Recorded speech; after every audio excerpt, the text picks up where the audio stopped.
สบายดีกับเรียนตรงเซฟิซาบิวลาวเป็นซีอีโอของสปาร์สโกลาวท่านเนาะวันนี้วันที่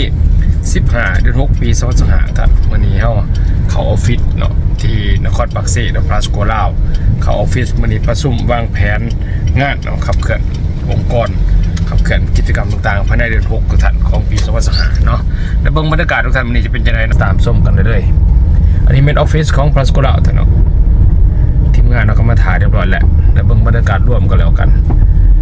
วันนี้เขามียังแน่เนาะหายข้อมูลยังแน่แล้วก็ว่างแผนยังแน่เนาะให้ท่านได้ชัดเจนกันสันสมเรื่องท่านตอนนี้มาฮอดออฟฟิศของปาร์สโกลาวเรียบร้อยแล้วท่านวันนี้วันอาทิตย์เนาะทีมงานเราก็จะหลายคนทีมงานมาหลายสบายสบายดีว้ายคือเห็นแบบอยู่ใช่ไปทำนักงานสบายดี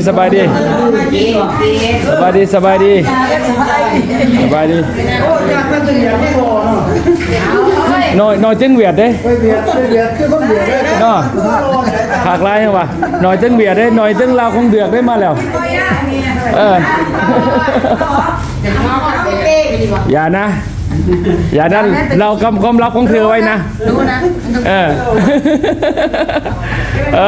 วันนี้พี่ซูดได้กับเราหายเด้ออะไรเลี้ยวเตะเนาะเขาจะถ่ายหูบลงกันนั่นแกงเดิมคิดภาษาเด็กผมเป็นฮะภาษาเด็กผมเป็นได้นิดหน่อยมันคิดเยอะเนาะคิดได้ล่มได้เฮ็ดเบียกได้หน่อยเนาะทางท่ายสบายดีกันหัวเข้ากับมาเกินกันไปประมาณ1 อาทิตย์เนาะเนื่องจากว่าทางบริษัทเข้าเพิ่นมีการสอบกรอกแล้วนะโอ้เมื่อแพ้มวนยังไงกูแล้วถามอาจารย์กูไหนจริงกูแล้วมวนเอาประเด็นก็ผู้มีคนมากเลยเราอยู่นะกลัวญี่ปุ่นโอ้ยังอยู่ฝั่งน่ะตอนนั้นถามมากโอ้จะลอยถึงแก่เนาะคือว่าเอาจะฟื้นจนได้เป็นซะการเกี่ยวกับผมเนาะจำพร้อมได้ทุกอย่างกูปรับด้วยทุกอย่างยังบอกชัดเลยทุกอย่างห่าทุกอย่างทำไมทุกอย่างใส่หาที่ว่าเว้นไป2 ทงก็ถ้าในถามนานนี่เว้นไป3 ทง4 ทงทุกอย่างอยากขึ้นสูงโอเคเดี๋ยวหลังจาก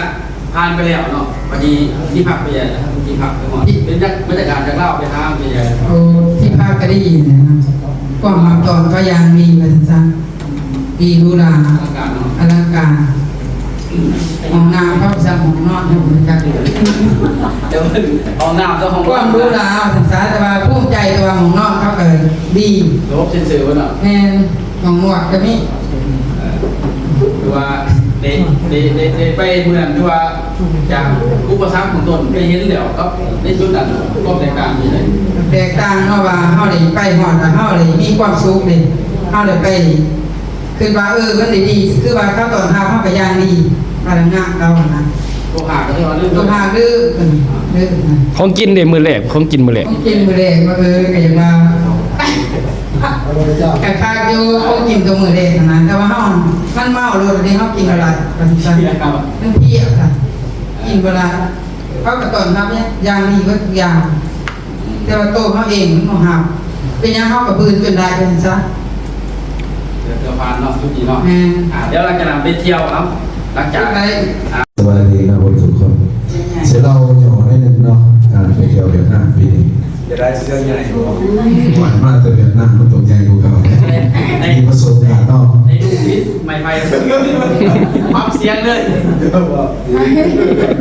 นาะจะรอแต่มือเริ่มต้นของจากบริษัทเลยเนาะวันที่11ตอนแรกเข้ากันในเขามากเนาะเขามากบริษัทเนี่ยแบบมันนอกรถเลยกองงานกันคือการลงภาษีเนาะเพราะมันโบกยังแล้วก็เลยโบกไปหา20 ทางเนาะเพื่อเป็นทั้งเมย์ของเราอีน้ำท่วมคนหนึ่ง10 ทางออกไปประมาณ10 โมงไปกับไปนอนเพื่อไปกินข้าวทะเบียนนอนอยู่สารวัตรผลโตเลยนะโตกลิ้งนะหรือว่าแพงผลไปแล้วบริไปยุ่งกับบริเวณดอกเบี้ยนะพอมันผลไปอยู่เขาก็เลยขึ้นตัวนี้ไปครับไปกินข้าวเพียอยู่สารวัตรออกจากสารวั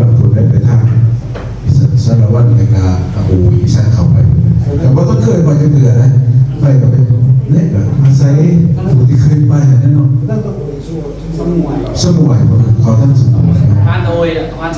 สิผ่านไปเลยลานลำไร่ลาไร่ฟ้าลาไร่จ้ะ ร้าน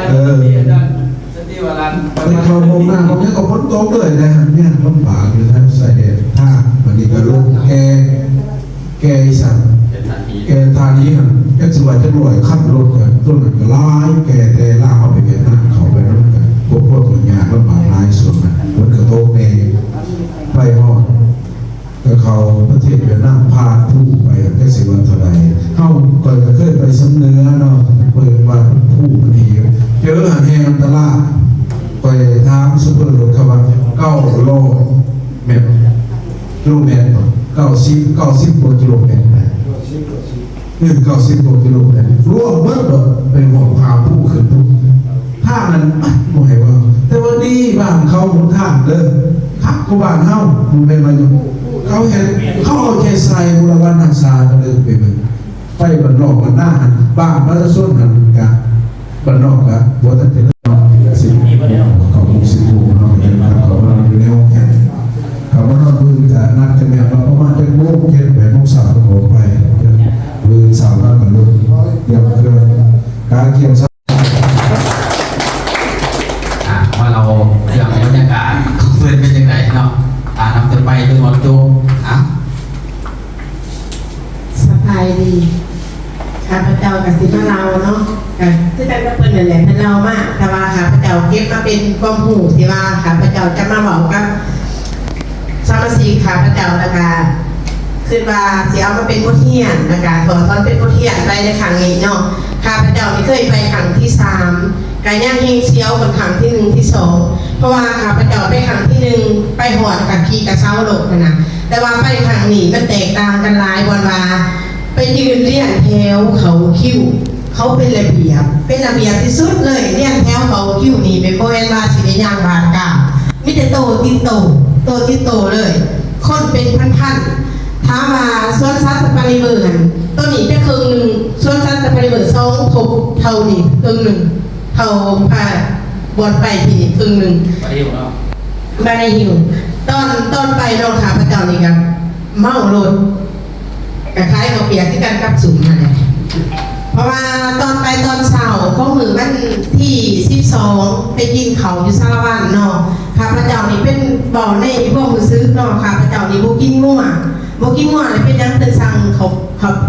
สั่งเฟิร์มเนาะได้ซิปไว้ข้าพเจ้ากับกาบอกยังเลยเพราะว่าเข้าไปกับหมูเขาเห็นคือหมูกินไหนเข้าไปต่อกินไหนหน้าข้าพเจ้าตัวบุกินตอนข้าพเจ้าตัวบุกินซื้อกินแต่สินมันพ่อบันเท่าให้มันอยู่ท้องก็เลยอาจารย์มาบอกแขน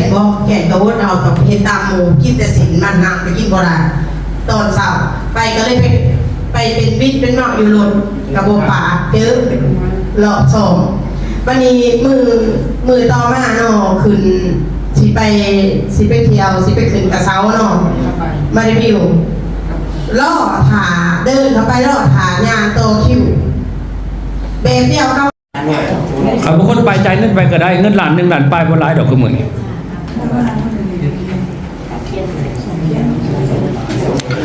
ไผมีทีมงานไปหลายเพิ่นได้เปรียบเนาะจะลืมว่าพาเขาไปเที่ยวเด้อเปิดโลกธุรกิจให้เขานะบ่แม่นพาไปจมเด้อค่อยไปเพิ่นอะไรมองนี่ว่าซั่นค่อยย่างจนเหย้าปวดเบิดขาเพิ่นว่าค่อยเมื่อยปวดเพิ่นคำปลุกระดมทีมงาน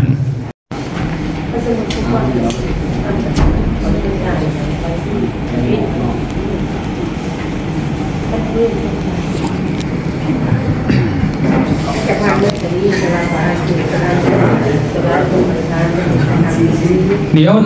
ไปตั้งท่านประธานบรรยายครับว่าครับเนาะขอใจแบบย้ำแทกนะว่ามีแบบพิตั้งอีกเนาะคือพิตามนั่นแหละเนาะสังเกตแล้วกันคือเขาจะไปมากอย่างนั้นเทือที่2ถ้ามาเห็นเนี่ยก็เห็นหลายอย่างแต่พอคิดหลายอย่างเนาะพอคิดหลายอย่างเอามาเบิ่งแล้วถ้าว่าเสียธุรกิจคนเราเข้าไปอยู่ตามประเทศตายอย่างเดียวตายได้เพราะว่าประเทศก็มันจะเลิกแล้วมันพัฒนาแล้วประเทศก็คือว่าผมมองหาเงินจริงๆอยู่บ้านต้องมีมอเลยมันมองหาเงินหลายถ้าเจอเรื่องขายปุ๋ยกับอยู่ล่างมองแห้ง ถ้าไปตามประเทศยากเลยเพราะว่ามันต้องมีคนตกสลากที่นี้จะอยู่ไหนเอายังไงซะน้องที่บ้านโอ้ยสกิลแบบนี้เอาคิดแบบนี้แล้วเขาจะคิดว่าบ้านนอกเป็นคนทางถึงอะไรนะพอมันได้ง่ายกับตามประเทศไหนตามประเทศอาชีพธุรกิจจริงๆมันต้องขึ้นหลายแต่ก็หมู่หลายอีก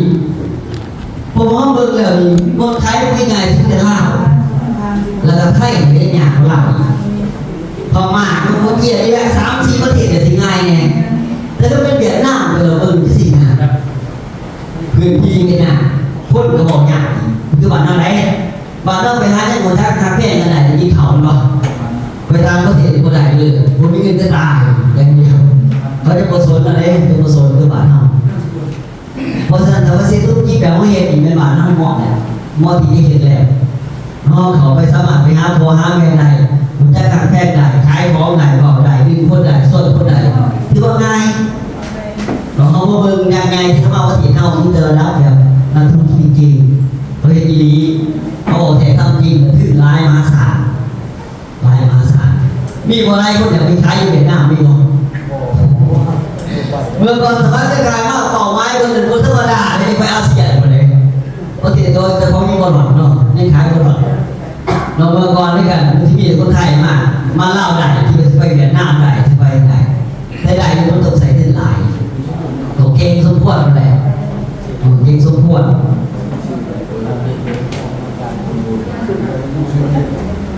บ้านเราเนี่ยเราสร้างไปประเทศไทยก่อนเราสร้างประเทศง่ายไปเราถือว่าง่ายเลยเราก็ต้องคิดว่าไปตามประเทศประมาณนี้เราก็บ้านเราหมดมันก็จะเปิดตลาดเขียนซองให้กวดได้ยังกวดหลายพอคุยเก่ากับสิ่งนั้นพวกเขาดีรูปกับซองทำอะไรบอกตัวอะไรโทรคุยกันเลย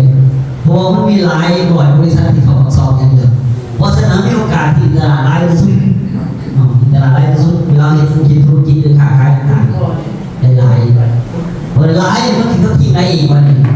พื้นที่ด้านบ้านด้านแก้วมันมีหลายมาเลยหลายแต่ว่ามันเป็นที่มาของยังไงซะเนาะ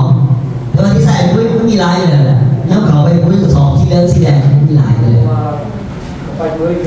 ตัวก็นั่งตัวกัน เพราะโอกาสเข้าถึงตลาดมันสูงแห่งมีหลายแห่งเพราะทุกคนที่อยู่ในที่นี่มันเขาใจมันไม่มีหรอกมันเป็นว่ามือเย็นที่ไปชี้เขาเปลี่ยนมากก็เห็นที่เขาคิดแต่ว่ามันก็เปิดเส้นทางแล้วได้เห็นเป็นตามมือพวกเก็บเกี่ยวกับบ้านน้องการนั่นแบบได้บอกเช่นธุรกิจบ้านเท่าบ้านก็เลยมันหนาบ้านน้องทั่วไงเชื่อเขาจะตายที่ดูตามก็ติดตายเลยเขาไม่ต้องบาดโอ้เบอร์แล้วมันต้องใช้ต้นขึ้นพวกสาวหมาต่างๆก็ต้องได้ท่านโบพานก็สิ โบพานเขาก็ได้ใช้ก็ที่เปลี่ยวแม่เขาขายที่พอราคาเขาเลยถอยอะไร มี แล้ว ค่าแดดคนแต่จริง ตัวนี้เขาเขียนอะไรมาแล้วบ้านเลยตัวนี้มันเขาดูว่าเป็น มีเสียเคยว่าขาขายเงินทองเงินเขาอะไรพอบ่มีตัว ไปนั่งมอง บ่มีตัวเสียกินแบบอยู่ในโรงงานจีนเขาจะมักมีแบบนี้บอกโรงงานละสิคือเขาว่าไม่ใครเงินเขามากแล้วก็ออก ใช้มีคลิป เขาถือเขาถือน้ำเขาเอาหลายหน่อย ชี้สอนเลยแหละ ตอนนี้มันยังว่ามันเกตมันอยู่นี่เกตแค่มันเขาขายของเราเลยพวกการศึกษามันมีผู้เรื่องเดียวผู้เฉพาะของยุคของนี่หน่อยศึกษา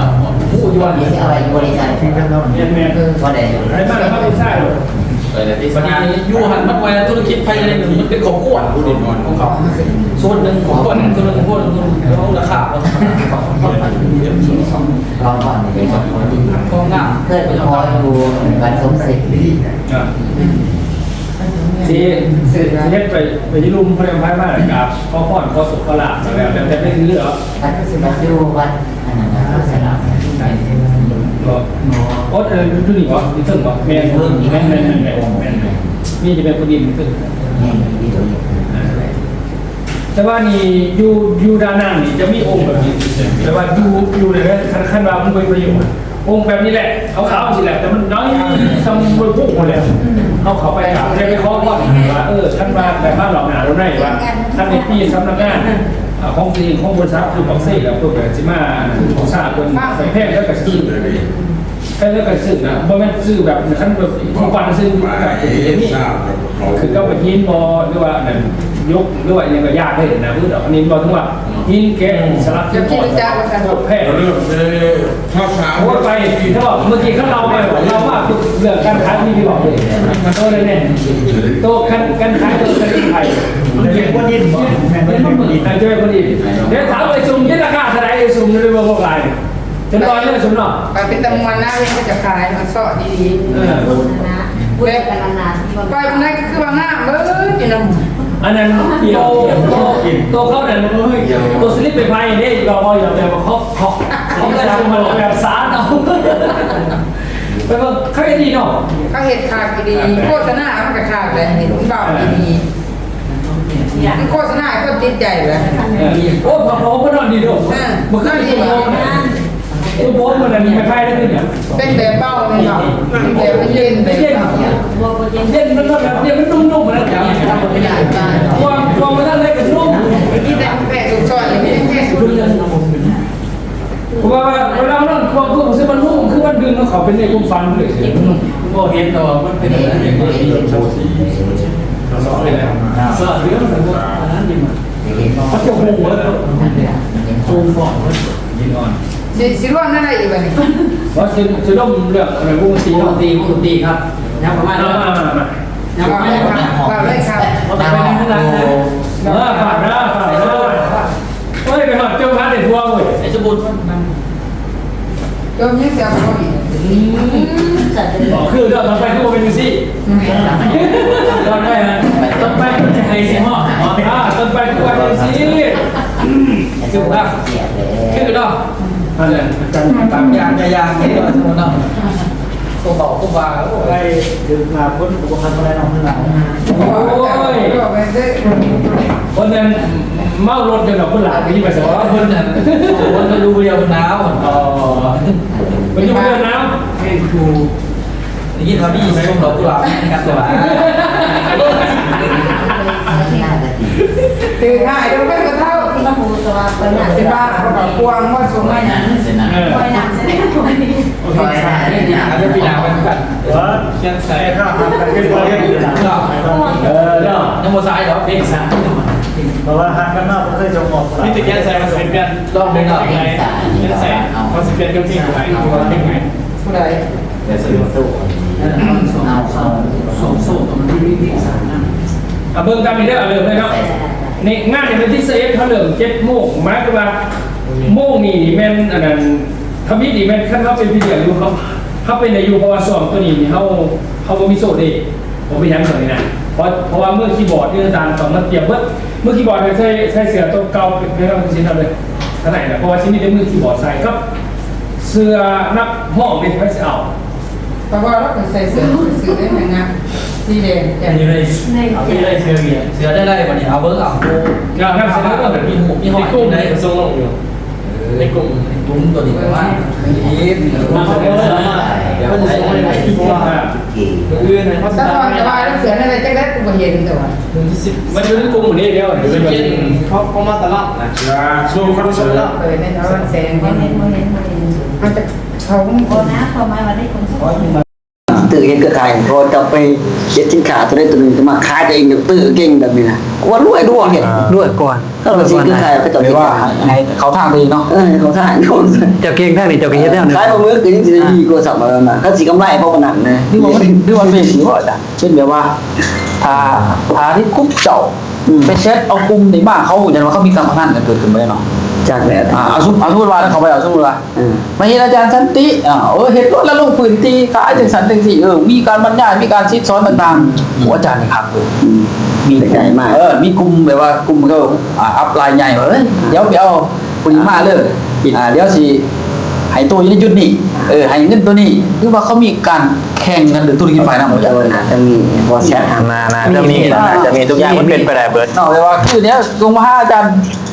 ท่านที่ชุกท่านพ่อเลยว่าเห็นเราลงพื้นที่เห็นเราขายเห็นเราบรรยายการชิดซ้อนต่างๆโอ้ผู้หญิงภูมิทานนี่เดี๋ยวตัวไปเอาผู้นี้มามึงเลยท่านมาได้เท่าสีอีก1ต่อ3ให้นี่สินะ ที่จริงมันมีคนไปในกลุ่มมันมีไปแต่ไปคนหลอกมันมีไปอยู่พวกโลกด้วยกันมาปุ๊บก็โลกด้วยกันถ้าอยู่ในองค์กรนี่มันเป็นเสียเวลาหนึ่งที่แบบว่าไปสักวันหนึ่งพอเห็นอีกแล้วเม็ดเลยปัจจุบันหนึ่งเป็นตัวที่ไหนเรารับทุนเนาะ ที่จริงนี่คือทั้งอาจารย์ไปเสบียงมาบอกแบบนึงกับมีส่วนเพราะว่าเป็นอย่างเกี่ยวกับจังสันเนาะข้าพเจ้าเคยถือเสิร์ชอยู่เดือนนึงเคยถือส่วนนะมันถือเสิร์ชเนาะส่วนโดยที่ว่าโครงการที่ว่าจัดหางานที่เขาจะวานนะเนาะจัดหางานโทรมาแล้วก็ดึงเขากลุ่มปั๊บเขากลุ่มไม่สูงเพิ่นเนาะแล้วก็มาขายเกี่ยงกายอย่างโดยที่ผู้นี้นำพาคนเข้ามาสิเขาสิได้ตัวนี้สิได้สิได้เปอร์เซ็นต์ตัวสิ่งอย่าง มันมีหลาย มันแม่น หลายรูปแบบเลย บริษัทบริออกแบบมาก็อยากจะลงไปหานี่ขายเดี๋ยวต้องขายราคาสมาชิกถ้ามันก็ขายตามราคาสมาชิกกันแต่ว่าบ่ได้ยังมาเนี่ยกำไรที่ว่ากำไรกับ ได้หน่อย ได้น้อยบางมวลบ่มีเด้อบ่มีเด้อเอาแต่ขายราคาสมาชิกตามมันจะซื้อกำไรที่ใช่ก็จะสิขายกินกำไรเพราะเขาเป็นสมาชิกแต่ไปเฮ็ดผิดกฎอีก ตอนนี้คนหาเงินเนาะ แม่ ก็ต้องการใส่เงินไม่ต้องทางปิดโคตรอย่างเดียวเลย ในพาสโซล่าเขานี่กันแน่ในสมาชิกมันมีมากกันบ่ถึงนะมีแต่ว่ากำไรนะในแต่ละเมืองเด้อ เนี่ยแค่ลงกันนะ เนี่ยเขาได้ต่างหน้ากันแต่ละ ต่างเนาะต่าง ส่วนอย่างปรับแต่เฮ็ดเงื่อนโดดมันเฮ็ดเงื่อนห้วยโบเฮ็ดกันแล้วแต่ที่บาทนี่ก็เฮ็ดเงื่อนนะอยู่ในเขตนะจะเฮ็ดบ่ได้ในบาทนั้นเมืองนั้นมันกำไรอยู่แล้วเลยเอา ไงส่วนนี้เขาไปเองเนาะที่โรงการตลาดมาถามสมาชิกว่าเจ้าเสียดด้วยเจ้าเสียส่วนเองเฮ็ดเป็นอย่างนี้จะได้เงินผู้เองก็ส่งเองที่30 ล้านเขาเองเนาะ แม่นนะ ยินประโยชน์นึงบ่เอา ว่า เจ้าเนาะ ให้สร้างด้วยสร้างเนาะที่ต่างในสร้างด้วยสร้างเนาะ เนี่ยเอาไง วันนี้เห็นแล้วกินบ่กินแล้วแต่เนาะอดเอาเนี่ย อันนั้นก็คือมุมมองเนาะมุมมองของคณะอาจารย์เพิ่นเนาะก็คือทางอาจารย์ทั้ง4ท่านเพิ่นก็ให้มุมมองที่คือว่าล่ะแตกต่างกันไปกับบริษัทอื่นๆกับว่าแม่นเนาะที่จริงหันบริษัทมันก็ความคิดก็แตกต่างกันไปแหละแต่ว่าโฟกัสก็คือความเติบโตอะไรจริงๆบริษัทใดก็อย่าในทั่วโลกแล้วง่ายซะเนาะสิเป็นระดับโลกมันก็อย่ามันก็เป้าหมายคือการเติบโตของบริษัทนั้นเดี๋ยวการจะเติบโตไรก็ต้องรู้อย่างมันมีการตลาดที่ดี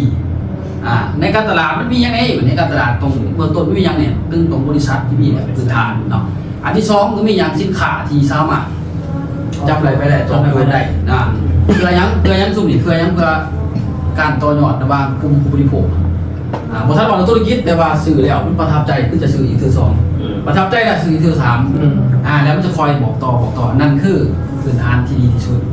ซะเนาะแต่ว่าในมุมมองที่เขาพเจ้าเห็นเนาะในอื่นๆที่